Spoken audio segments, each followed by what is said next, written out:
sellel autol soft close ei ole, siin peab ikkagi jõudu kasutama. 22-tolised väljed ja 4-liitrine V8 mootor, mis toodab 430 kilovatti.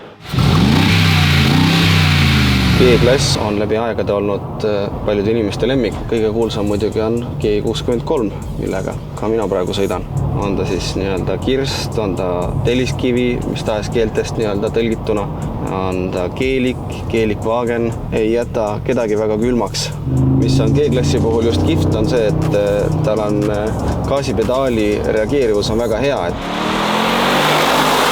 tal ei ole tehtud nagu moodsatel autodel, kus peab vajutama 10 erinevat nuppu enne, kui saab nii-öelda kiirendama hakata. Jõud alati olemas. Selle G63 mudeli puhul on just väga palju rõhku pandud summuti häälele. Selle akustikaga on eraldi insenerid tegelenud ja tegelemas.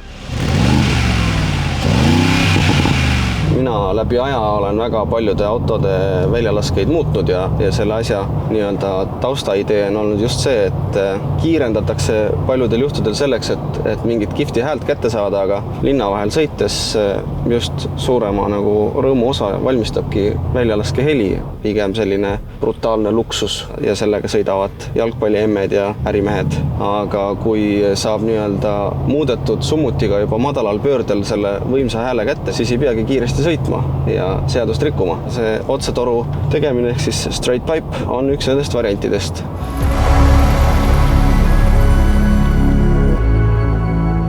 Ja nüüd hakkame relakaga lõikama.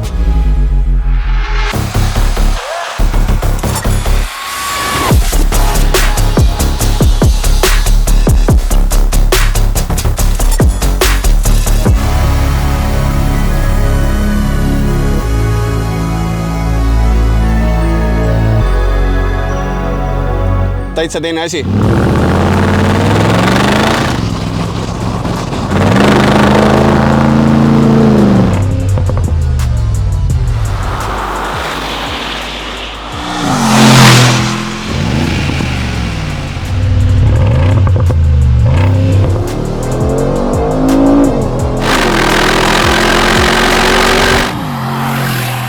Naistele see auto sobib, siin peab uksa ikkagi pauguga kinni lööma.